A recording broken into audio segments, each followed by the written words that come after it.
करेंगे पर्यावरण पर्यावरण की और नागरिक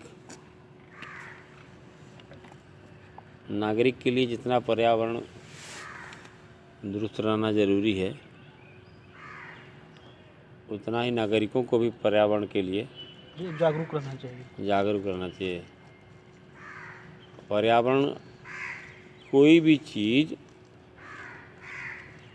जो इंसान करना चाहता है उसे इस बात का ख्याल रखना चाहिए कि आखिरकार जो परिस्थितियाँ पैदा हो रही हैं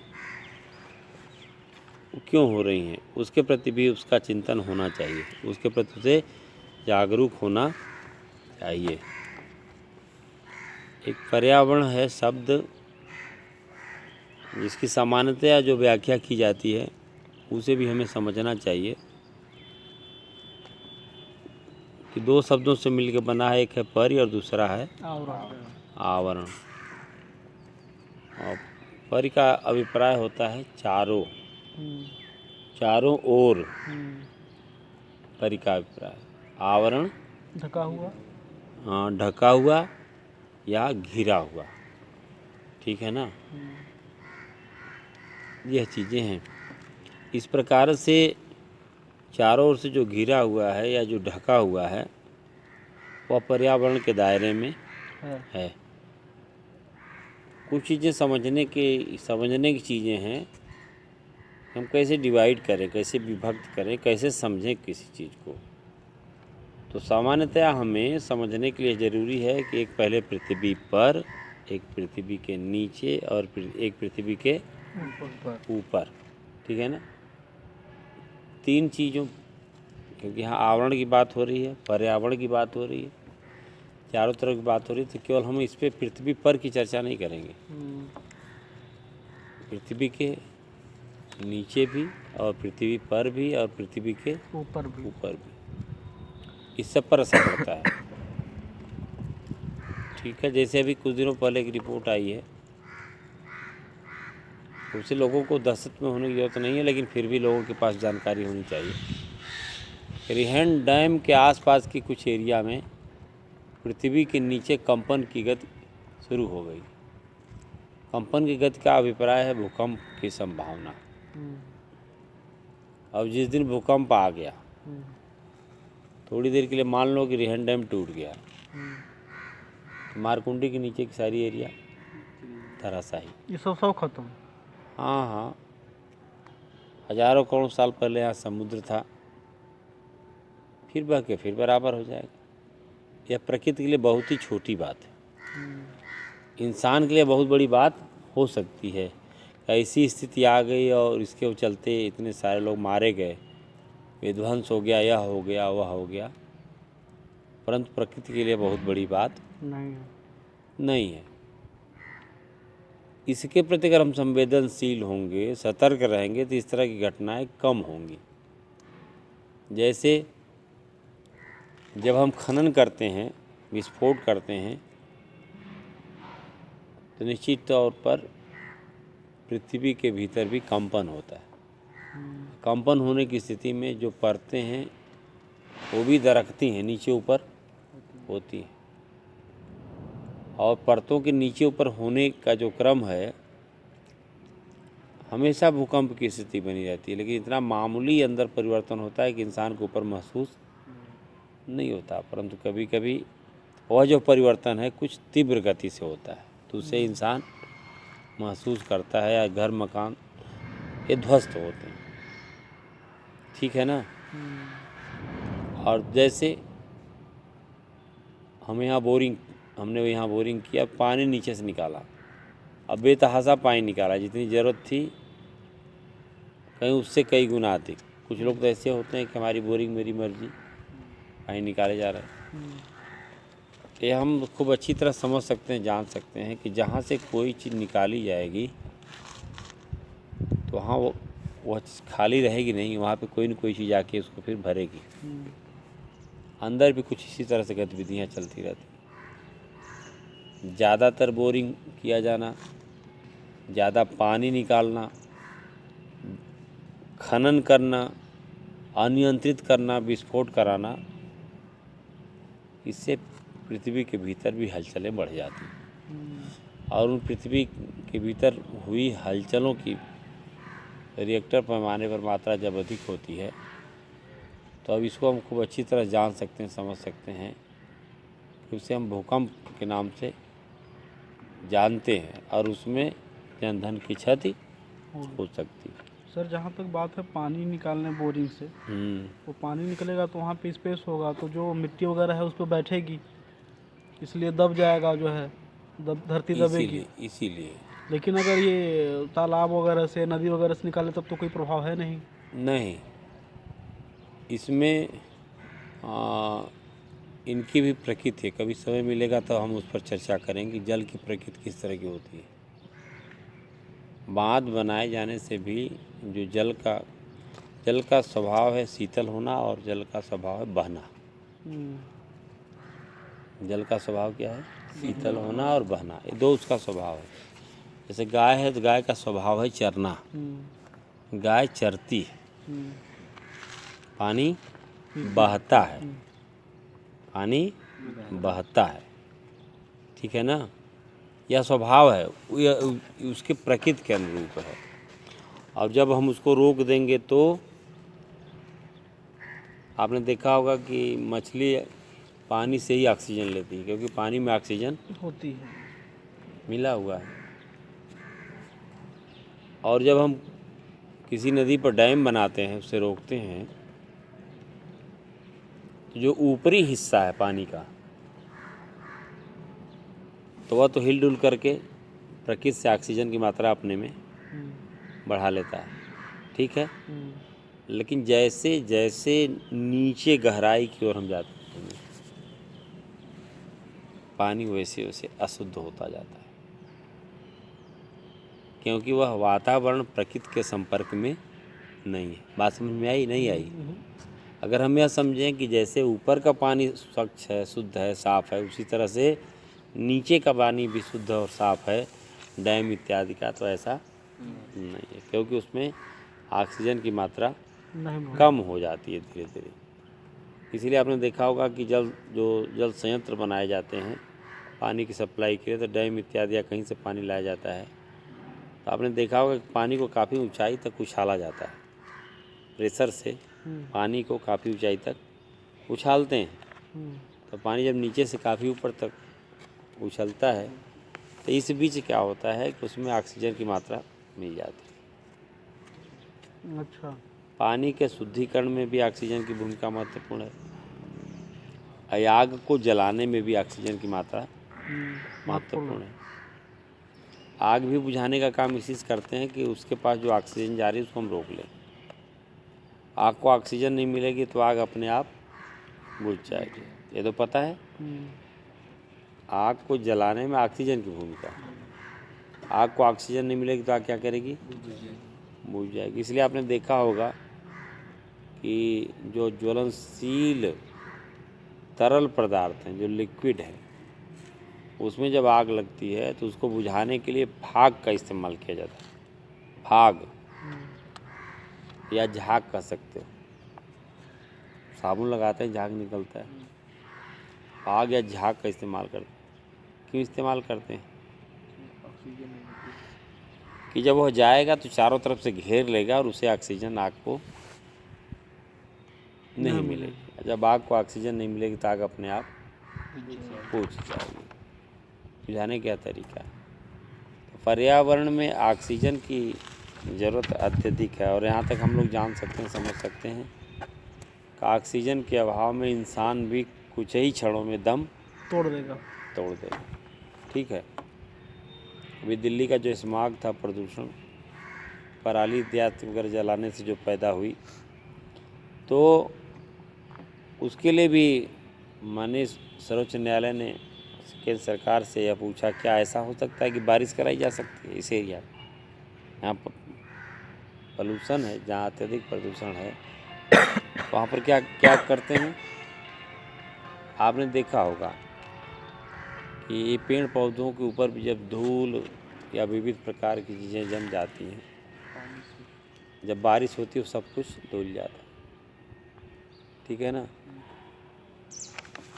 इसलिए कि तपिश से, सूर्य की गर्मी की से, चाहे वो तालाब हो, चाहे कुआं हो या समुद्र हो, जो वाष्प बन के बादल बनता है तो उसमें जो अनावश्यक चीज़ें छूट जाती हैं, वाष्प के साथ कोई जो वाजिब चीज़ें हैं वही जाती हैं। तो जब बारिश हो जाएगी तो जो आसमान में विविध प्रकार के अनावश्यक कण हैं, धूल हैं, वह भी उस बारिश के साथ ज़मीन पर चले आएंगे, वातावरण साफ हो जाए। ठीक है, इसलिए पहली बारिश में लोग मना करते हैं कि पहली बारिश में स्नान नहीं करना चाहिए। क्यों? क्योंकि जो हमारा पूरा क्षेत्र है औद्योगिक क्षेत्र है और कोयले के जलाए जाने की वजह से या और विविध जो कारण हैं उनकी वजह से ये पूरा एरिया अब तेजाबी वर्षा के निशाने पर है। ठीक है ना? तेजाबी वर्षा, तेजाबी वर्षा, एसिड जिसको कहते हैं, रासायनिक क्रियाएं होती हैं तो वायुमंडल में जब धुआं और एसिड की मात्रा बढ़ेगी तो स्वाभाविक है जब बारिश होगी तो बारिश के साथ जो वायुमंडल में जो अन्य चीज़ें फैली हुई हैं वह भी ज़मीन पर आएंगी, वह भी ज़मीन पर। वायुमंडल से नीचे से हमने प्रदूषण किया, वायु के माध्यम से आसमान में चली गई, और उसके बाद जब बारिश होगी तब बारिश साथ तो फिर नीचे आएंगी। कहाँ जाएंगी? माने आसमान पे है वो जो है, हाँ हाँ, धुआं खत्म नहीं हुआ। नहीं वो कहाँ ख़त्म होगा, वो तो है ही है, कहीं न कहीं तो घूम ही रहा है, वो कहाँ जाएगा। ठीक है ना? तेजाबी वर्षा की भी आशंका, इसलिए कहा जाता है कि पहली बारिश के पानी में व्यक्ति को स्नान नहीं करना चाहिए। पहले वातावरण शुद्ध था, कोई बात नहीं, और अत्यधिक आसमान में प्रदूषण पॉल्यूशन है और बारिश हो गई, उसमें अगर आप स्नान कर लेंगे तो संभव है कि चकत्ते या विभिन्न प्रकार के त्वचा रोग की बीमारी आपको हो जाए। अब बारिश हो गई, मौसम साफ हो गया, उसके बाद जब बारिश होती है तो हो सकता है कि जो पहले से आपके शरीर में चकत्ते या इस तरह की कोई बीमारी हो, उस साफ जल के कारण वह ठीक हो जाए। दोनों में अंतर है, पहली बारिश और बाद की बारिश। इसलिए हर किसी को उससे पहली बारिश से बचना चाहिए। यह पर्यावरण का यह भी क्षेत्र है। अब हम लोग चर्चा करते हैं इसमें क्या आखिरकार उसकी जो परिभाषाएं हैं कुछ विद्वानों ने अपने हिसाब से तय किया है, उनको भी हम लोग नोट कर लें और उसको भी समझने की कोशिश करें। विचारक हैं मार्क हाउस,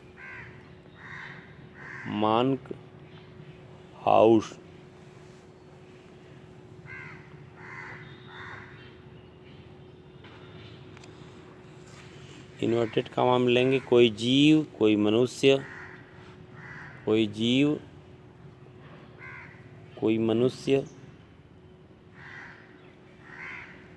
या कोई वस्तु जिन परिस्थितियों में रहता है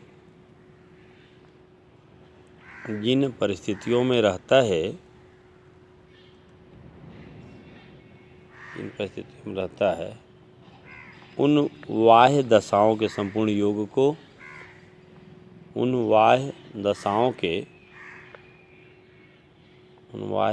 के संपूर्ण योग को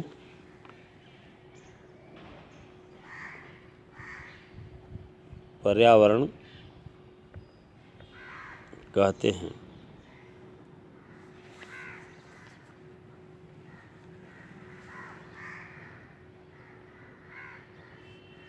ठीक है, कोई जीव, कोई मनुष्य या कोई वस्तु जिन परिस्थितियों में रहता है उन बाह्य दशाओं के संपूर्ण योग को पर्यावरण कहते हैं। अन्य विचारक हैं फिटिंग, दूसरे विचारक हैं जीवों के पारिस्थितिकी कारकों का योग पर्यावरण है।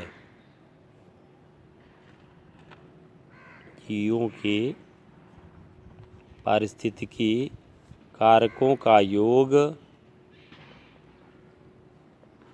पर्यावरण है। अर्थात जीवन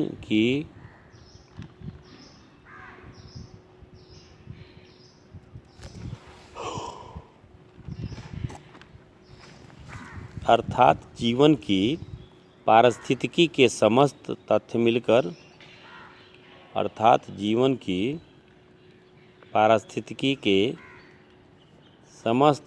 तथ्य मिलकर वातावरण कहलाते हैं।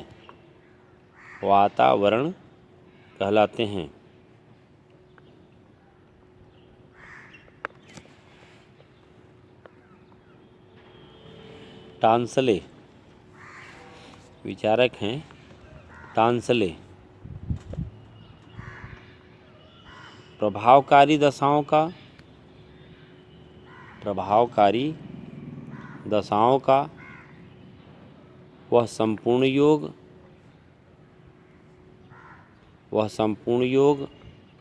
जिसमें जीव रहते हैं पर्यावरण कहलाता है। एक और विचारक हैं हर्स्कोविट्स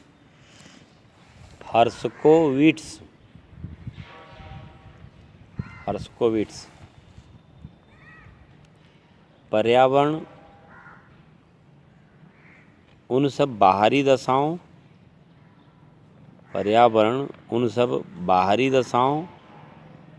और प्रभावों का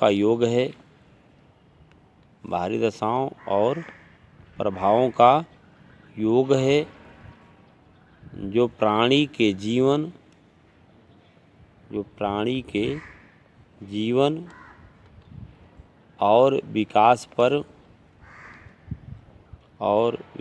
पर प्रभाव डालते हैं।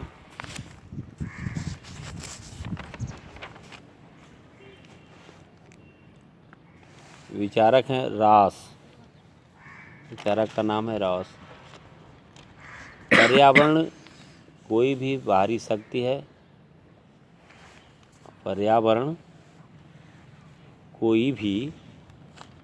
बाहरी शक्ति है जो हमें प्रभावित करती है।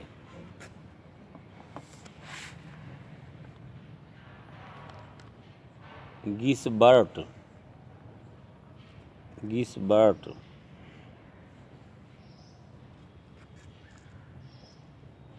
प्रत्येक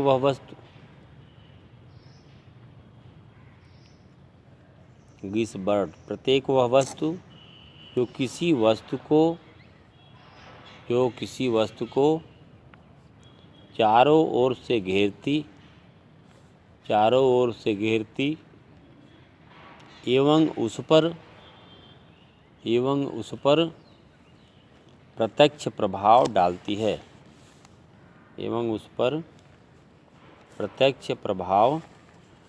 डालती है पर्यावरण है।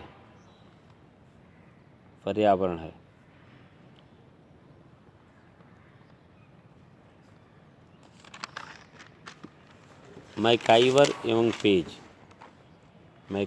एवं पेज ये विचारक हैं।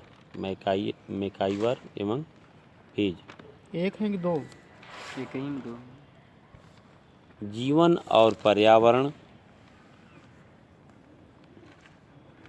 और पर्यावरण वास्तव में परस्पर संबंधी हैं।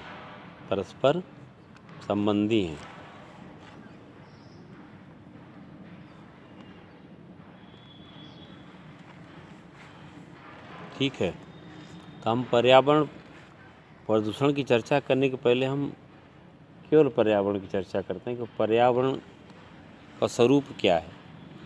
पर्यावरण के स्वरूप में आप दो प्रकार लिखेंगे, ठीक है ना।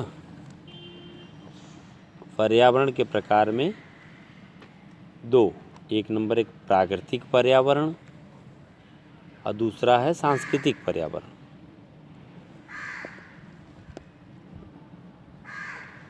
प्राकृतिक पर्यावरण, ठीक है ना।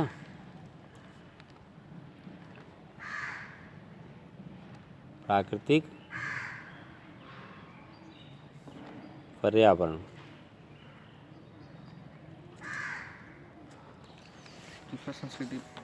सांस्कृतिक पर्यावरण। प्राकृतिक पर्यावरण में प्रकृति हमें समझना होगा, सब एक दूसरे से जुड़े हुए हैं। जैसे प्रकृति है, स्वभाव है, चरित्र है, ठीक है ना, ढकना है क्या? ठीक है ना। तो प्राकृतिक पर्यावरण में क्या क्या इनको हमें समझना पड़ेगा। जैसे हमने कहा कि पृथ्वी पर, पृथ्वी के नीचे और पृथ्वी के ऊपर। कभी भी किसी चीज़ को समझना है इस तरह से प्रकृति के बारे में, तीन तीन भागों में आप इसको डिवाइड कर दो, भाग दो। अब जैसे पृथ्वी पर की जब बात होगी तो क्या होगा, थल मंडल होगा, थल या स्थल, ठीक है। और उसके बाद क्या होगा, नीचे जलमंडल, क्या होगा, जलमंडल, जलमंडल होगा। और उसके बाद क्या होगा, ऊपर वायुमंडल। ये तीन कारण बने ना, कि स्थल और जल और तीसरा वायु, ठीक है। तो अब उसमें भूमिका देखो, पृथ्वी पर कौन कौन सी गतिविधियाँ होती हैं, उन गतिविधियों को हम प्राकृतिक पर्यावरण में, पृथ्वी के भीतर कौन कौन सी गतिविधियाँ होती हैं, या पृथ्वी के ऊपर कौन कौन सी गतिविधियाँ होती हैं, ठीक है। इन सब का, यह सभी चीज़ प्राकृतिक पर्यावरण के अंतर्गत है।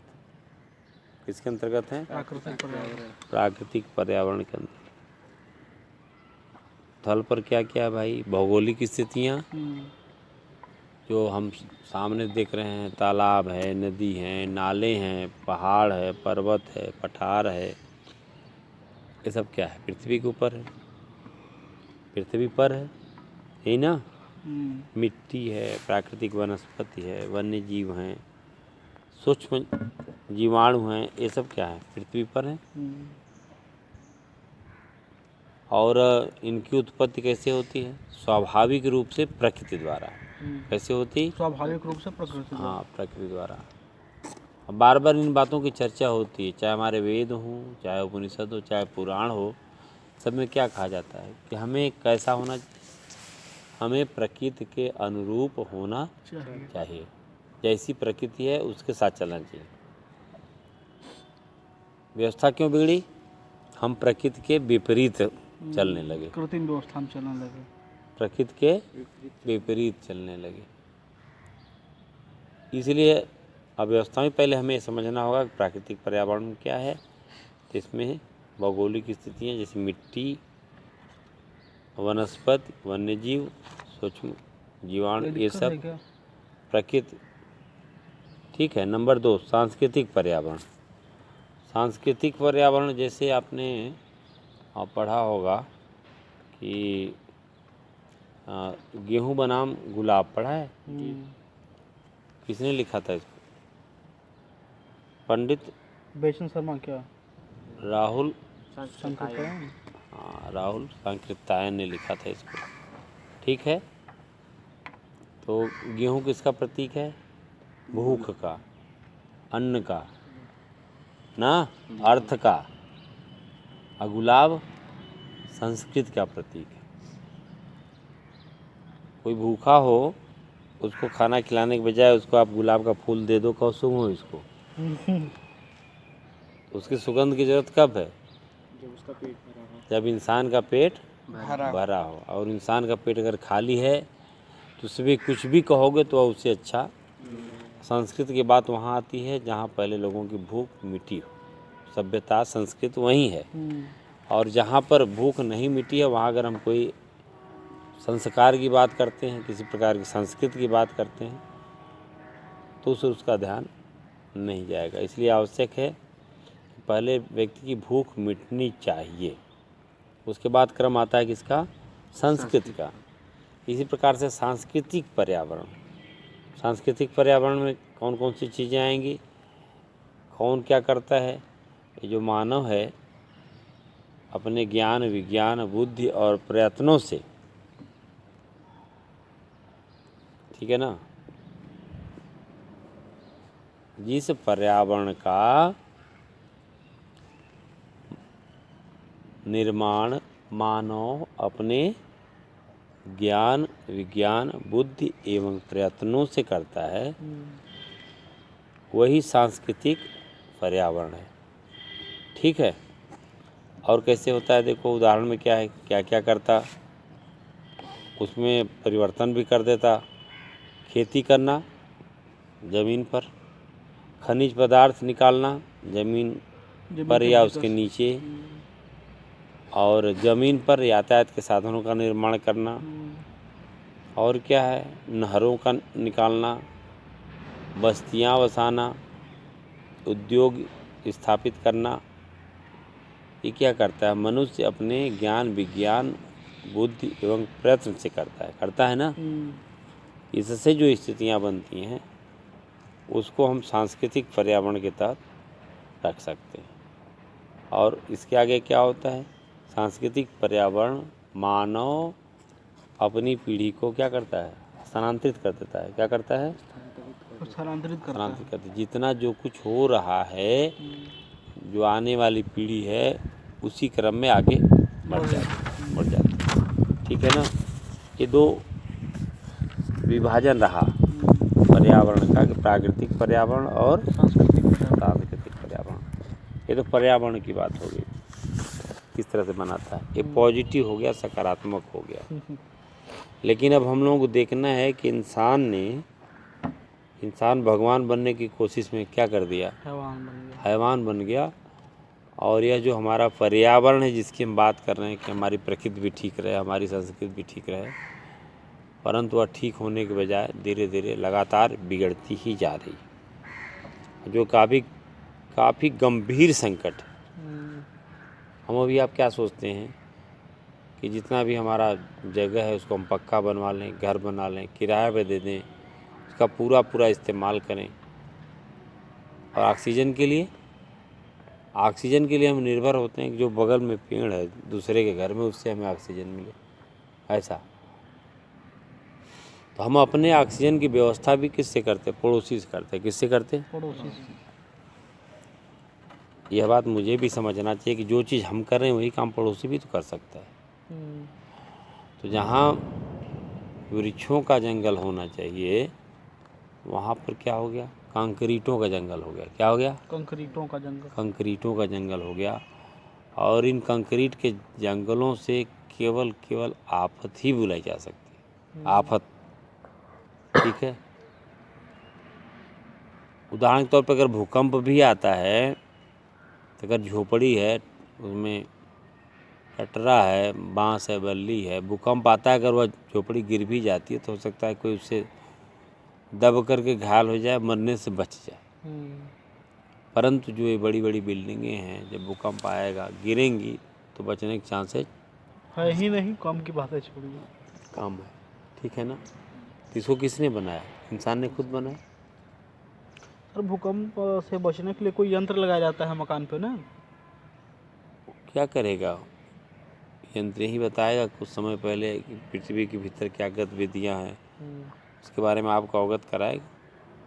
बचा नहीं सकता, बस डायरेक्शन देगा। भूकंप की स्थिति बन गई, पृथ्वी मैया अगर थोड़ी बहुत सांस ले ली इंसान के उपद्रव की वजह से, तो एक ही तरीका है कि आप ये जो अट्टालिकाएँ हैं, जो बड़ी बड़ी बिल्डिंगें हैं, उससे निकल के खुले मैदान में आप चले जाएं, आसमान के नीचे। बचने का सबसे बेहतर और सहज मार्ग। लेकिन अगर चारों तरफ अट्टालिका बनी हुई तो आप कहीं निकल भी नहीं सकते, निकल के जाओगे कहाँ। ठीक है। एक शब्द आया है, उस पर सरकार भी चिंतित है, जैव विविधता। क्या है, जैव विविधता। केवल पौधरोपण की बात नहीं हो रही है उसमें बात हो रही है कि जितने भी ये जीव जंतु हैं वो सभी एक दूसरे के पूरक हैं, उनका भी रहना आवश्यक है। अगर वे नहीं रहेंगे तो प्रकृति में क्या हो जाएगा, असंतुलन हो जाएगा। जैसे ही उर्वरक का प्रयोग करते हैं ठीक है। तो जो और इतना ही नहीं, जो गांव में समझदार लोग हैं, जब उनके घर गौरैया आना बंद कर देती हैं तो चिंतित हो जाते हैं। उनको ये लगने लगता है कहीं कोई चीज़ हम लोगों से गड़बड़ हो गई कि गौरैया भी हमारे घर नहीं आ रही है।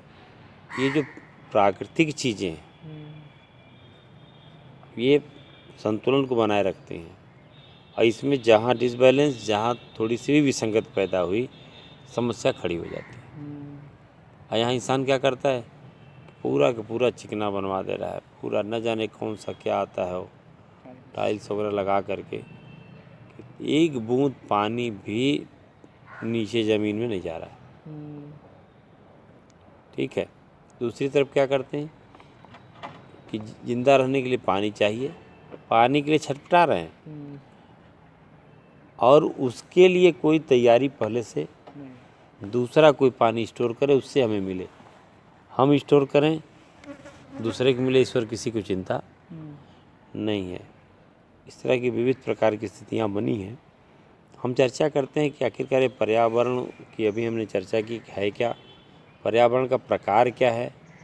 तो पर्यावरण में जो अच्छी चीज़ें हैं वह तो हैं, लेकिन इस समय चर्चा किस बात की हो रही है, जो पर्यावरण में प्रदूषण है उसकी अत्यधिक चर्चा हो रही है, वाजिब भी है। और प्रदूषण फैलाया कौन? नागरिक ही इंसान नहीं फैलाया। इंसान भगवान बनने के चक्कर में शैतान बन गया और पर्यावरण प्रदूषण को अत्यधिक बढ़ा दिया। अकल्पनीय सुख की भावना उसके अंदर है कि न जाने कितना सुख चाहता है, और उस सुख की प्राप्ति के चक्कर में वह खुद दुखों से घिर जाता है। ठीक है ना।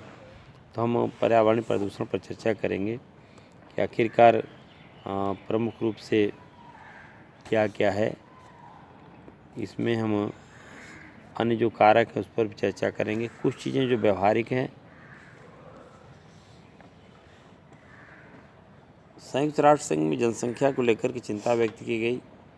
तत्कालीन प्रधानमंत्री श्रीमती इंदिरा गांधी भी वहाँ पर मौजूद थी। उन्हें भी ऐसा लगा कि जितने संसाधन हम समाज के सुधारने में या विकास के लिए दे रहे हैं वह कम पड़ जा रहा है। हम जितना करते हैं कहीं उससे अधिक आबादी बढ़ जाती है। दो चीज़ें हैं व्यवस्था को संभालने के लिए, या तो संसाधन हम बढ़ा दें, या तो हम आबादी कम कर दें, आबादी नियंत्रित करें, तो ही विकल्प है।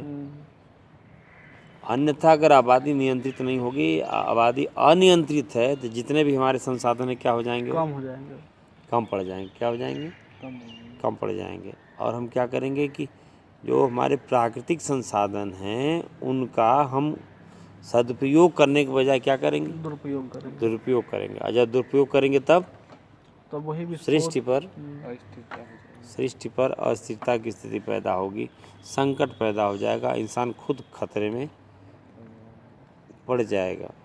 और कमोबेश आज की स्थिति जो यही है कि इंसान खतरे में पड़ा हुआ है, पढ़ना नहीं है, खतरे में पहले से पड़ा हुआ है। अगर चिंतित नहीं होंगे तो निश्चित तौर पर बहुत बड़ा नुकसान होने वाला है, या आप क्या कह सकते हो बहुत बड़ा नुकसान हो रहा है सीधे सीधे।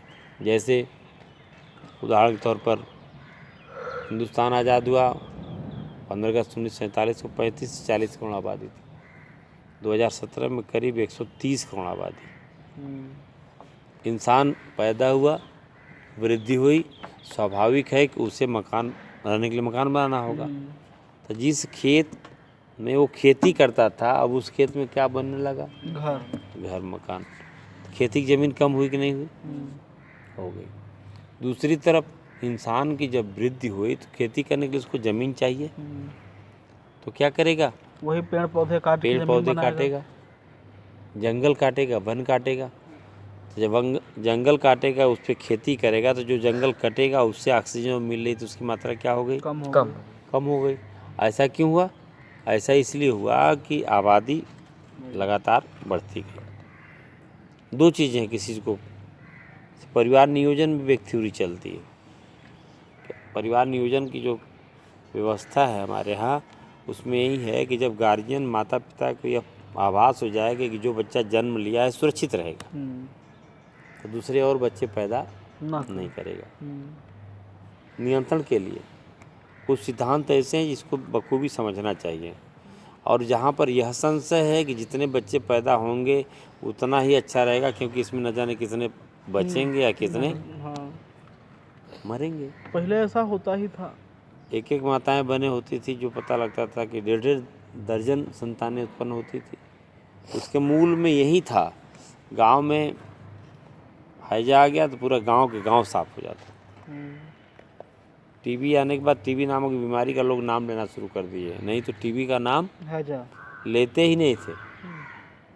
हैजा और कालरा एक है, तो टीबी का नाम लोग लेते ही नहीं थे। इसलिए नहीं लेते थे, डर के मारे कि कहीं टीबी हो न जाए। वो तो टीबी आ गई देखने वाली, तब से टीबी के नाम को भी लोग आमतौर पे लेने लगे। तो इसके लिए जिम्मेदार खुद इंसान है। जो परिस्थितियाँ बनी है उसके लिए जिम्मेदार कोई दूसरा नहीं है। हम प्यासे हैं, पानी चाहिए, लेकिन जब बारिश का पानी होता है तो उसको स्टोर करने के लिए, उसको सुरक्षित रखने के लिए, ज़मीन के भीतर डालने के लिए उसके प्रति हम चिंतित नहीं। अर्थात मेरे आँख के सामने पानी बरसता है, मेरे आँख के सामने पानी बह करके फिर नदी नाले के माध्यम से समुद्र में चला जाता है, लेकिन हम उसका उपयोग या उपभोग नहीं कर पाते और हम प्यासे रह जाते हैं। दूसरी चीज़ कि जो पानी हमें चाहिए वह नहीं मिल रहा, और आगे क्या है कि जो पानी मुझे नहीं चाहिए वह पानी हमारे पास उपलब्ध है। दोनों स्थितियाँ, जो पानी पीने योग्य नहीं है वह मेरे पास पानी है, और जो पीने योग्य पानी है उसका हमने संरक्षण किया नहीं। ये समस्या है। अच्छा सर, रोक के कैसे हम फिर डाल सकते हैं उसको ज़मीन में? इसमें आता है जल संचयन विधि है उसकी। जल संचयन में बारिश का जो पानी छतों का, या पहली बारिश हो जाती है, दूसरी बारिश हो जाती है, मौसम साफ़ हो जाता है, तो जो उसके बाद जब बारिश होती है तो उस पानी को हम क्या करते हैं कि जो छतों पे बरसने वाला पानी है, जिसे मान लो अपना शिक्षा निकेतन रख दो, विद्यालय की छतों का पानी या पूरे ग्राउंड का पानी, उसको हम जल संचयन में के इस्तेमाल में कर सकते हैं। स्टोर में भी कर सकते हैं। बहुत से महानगरों में इस तरह की व्यवस्था कि बारिश का पानी हो उसको भर लेते हैं टंकी के रूप में, फिर उसको अपना इस्तेमाल करते रहते हैं। ये भी होता है। और तो वो ठीक होता है क्या? उपयोग लायक होता है क्या पानी वो? अन्य काम तो हम कर सकते हैं, आंगन धो सकते हैं, घर धो सकते हैं, बर्तन धो सकते हैं, जरूरत पड़ने पर कपड़ा धो सकते हैं, पेड़ पौधे हैं उनको पानी दे सकते हैं। तो जो पानी पीने, इंसान के पानी पीने के अलावा जो पानी का उपयोग है वो कर सकते उसमें हम उस पानी का उपयोग कर सकते हैं। यह सिस्टम है। और जल संचयन में ही व्यवस्था है कि जो बारिश का पानी है वह ज़मीन के भीतर जाए। ठीक है ना। कुछ इस प्रकार से हैं। इसमें हम आते हैं कि कारक कौन कौन से हैं, कारण पर्यावरण प्रदूषण के। कोनो दिक्कत है क्या आपको? ना चेहरवा आपका बदला बदला लग रहा है, इसलिए पूछ रहा हूँ। धूप लग गल ढेर का? नहीं। पर्यावरण प्रदूषण के कारक, ठीक है। इसमें आप लिख लो कौन कौन से कारण हैं, क्यों इतना तेज़ी से। एक कारण तो आपको समझ में आ गया होगा कि इंसान जब बढ़ेगा तो अन्न चाहिए। अन्न के लिए वो क्या करता, खेत खोजता। खेत जब कम पड़ जाता, आबादी बढ़ने से खेतों में मकान बन जाते, खेत कम पड़ जाता तो क्या करता, जंगलों की कटान करता, और जो जंगल की जो ज़मीन होती उसको खेत बनाता। तो इससे क्या होता कि अपने लिए अन्न के जुगाड़ में वह ऑक्सीजन को मार डालता। ठीक है।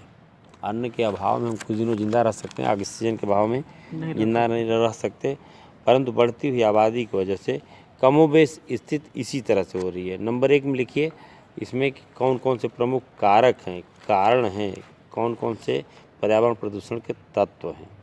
नंबर 1 पर निरंतर और तीव्र गति से बढ़ती हुई जनसंख्या। निरंतर और तीव्र गति से बढ़ती हुई जनसंख्या जो विस्फोट के कगार पर पहुंच गई। विस्फोट समझते हैं ना। कम जगह में जब ज़्यादा कोई चीज़ हो जाएगी तो उसमें विस्फोट होगा ही, जनसंख्या के साथ भी कमोबेश यही स्थिति हो रही है। इसके साथ भी तो प्रयोग होता ही है जनसंख्या विस्फोट।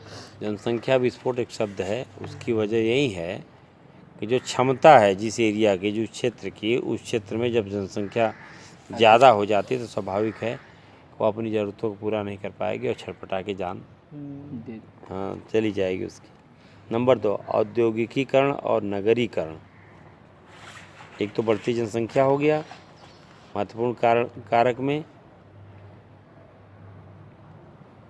जनसंख्या बढ़ेगी तो स्वाभाविक है कि उसके लिए अन्न चाहिए, तो अन्न के लिए क्या करेगा, पेड़ों को काटेगा, जंगलों की ज़मीनों को खेती की योग्य बनाने की कोशिश करेगा।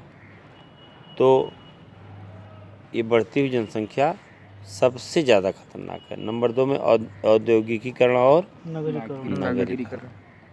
ठीक है। नंबर 3, प्राकृतिक संसाधनों का तेजी से दोहन। प्राकृतिक संसाधनों का तेजी से दोहन, जैसे वनों का अत्यधिक विनाश, जिससे वनों का अत्यधिक विकास, कृषि भूमि का विस्तार, कृषि भूमि का विस्तार, अत्यधिक पशुचारण, अत्यधिक पशुचारण तथा ऊर्जा का अत्यधिक उपयोग, ऊर्जा का अत्यधिक उपयोग। 4, जल प्रदूषण तथा वायु प्रदूषण।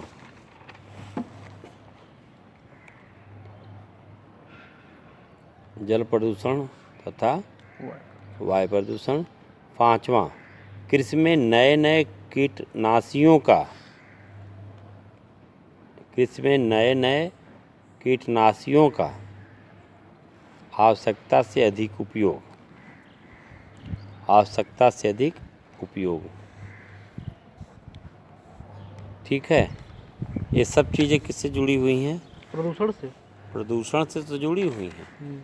इनकी वजह से जो प्रदूषण का जो प्रमुख कारक है, लेकिन जो समस्त चीज़ें आई हैं उसके मूल में क्या है? बढ़ती हुई जनसंख्या। क्या है? बढ़ती हुई जनसंख्या के लिए जो संसाधन चाहिए उसकी उपलब्धता के लिए यह औद्योगिकीकरण, नगरीकरण, जैसे अगर आबादी कम हो तो साइकिल भी कम बिकेगी, हालांकि तो पर्यावरण प्रेमी है साइकिल, बाइक है, कार है। जब इंसान कम होगा तो इसकी ज़रूरतें कम हो जाएंगी। जब ज़रूरतें कम हो जाएंगी तो निश्चित तौर पे जो इनमें गाड़ियों में जलने वाला जो ईंधन है वह भी कम होगा, स्वाभाविक है। तो मूल में क्या है? बढ़ती हुई जनसंख्या। ठीक है। इसी कारण से वह क्या करता, नए नए नगर बनने लगते, नई नई कारखाने, औद्योगिक इकाइयाँ लगाई जाने लगती और उससे प्रदूषण का फैलना स्वाभाविक है। और क्या है? पर प्राकृतिक संसाधनों का तेजी से दोहन, यही दोहन की बात कर रहे थे हम। जितनी ज़रूरत हो उतना ही लो। ठीक है। लेकिन यहाँ क्या होता, ले लो जो जरूरत हुई, पंप लगा दिए, दिन भर चल रहा है, पानी कहाँ जा रहा है इससे मतलब उनको नहीं है। अगर आप कभी दिए तो एक ही लाइन में कहेंगे कि आपसे क्या मतलब। ठीक है। मेरी मर्जी, मेरा पंप। हाँ, मेरा पंप, और आपसे क्या मतलब। तो यह जो खतरनाक स्थिति पैदा हो रही है, और जल प्रदूषण था, वायु प्रदूषण, कीटनाशियों, खेती के लिए जो वैज्ञानिक हैं वो भी कहते हैं कि कम से कम किसी भी खेती में अगर हम कीटनाशक दवा का उपयोग करते हैं तो पहले तय कर लें कि जो कृषि उपज है, कृषि उपज, उसका 10% हिस्सा प्रभावित हो रहा है। कम से कम अगर 10% से कम हो रहा है तो उसमें कीटनाशियों का प्रयोग नहीं किया जाना चाहिए। बात समझ में आ रही है? कीटनाशकों की जब हम प्रयोग करते हैं तो वह उन फसलों के माध्यम से हमारे तक भी पहुंचते हैं जो हानिकारक होते हैं। ठीक है। पेस्टिसाइड, बहुत सी चीज़ें इससे हैं। जैसे उदाहरण के तौर पे आप रख लो, जो ठंडा पीते हैं लोग, पीते हैं ना, तो उसमें भी एक नियत मात्रा में कीटनाशकों का प्रयोग होता है। किसका प्रयोग होता है? कीटनाशकों का। क्यों होता है? जो पेट में कीड़े हैं वो खत्म हो जाए। जो उन्होंने पैक कर दिया बोतल, अगर उसमें कीटनाशक नहीं डालेंगे तो क्या होगा? उसमें कीड़े पड़ जाएंगे। एक केवल गंगा मैया हैं जिनके पानी में कीड़ा नहीं। इसके अलावा जो भी पानी उसमें स्थिर हुआ नहीं कि उसमें कीड़ा पड़ा नहीं। ठीक है ना? तो इस प्रकार से इसमें प्रमुख रूप से क्या रहा, और हम इसमें चर्चा करेंगे कि इसके प्रकार कौन कौन से हैं। ठीक है ना? प्रदूषण, पर्यावरणीय प्रदूषण के प्रकार। अभी तो कारक की बात हो रही थी, कारण कौन सा था? ओवर होगा तो बता दीजिएगा, कोई दिक्कत नहीं है। हाँ, जैसे ओवर होगा माने दिमाग के ऊपर से तो बता दीजिएगा। ठीक है ना? हम चर्चा करते हैं कि प्रकार क्या है। एक सामान्य सी बात हमें समझना चाहिए कि जो भूमि मैया हैं ये इलास्टिक तो है नहीं। कई बज गया हो? 2 बज गया? हमको लग रहा है अभी 12 बज रहा है। तो अभी इच्छा है ना? अरे बिल्कुल बा, हम ही सूता वैसन बात रही तो ये वाला क्लियर हो जाए, ये क्लियर हो जाए। ठीक है, तो इसको चर्चा करते हैं क्योंकि विस्तार से भी है। पानी है इसमें? ठीक है, तो थोड़ा सा 1 मिनट हम भी ब्रेक ले लेते हैं। ले लीजिए, हम लोग टहल लें। और उसके बाद आप लोग भी थोड़ा स्थिर हो जाइए, फिर से इसको हम शुरू करते हैं।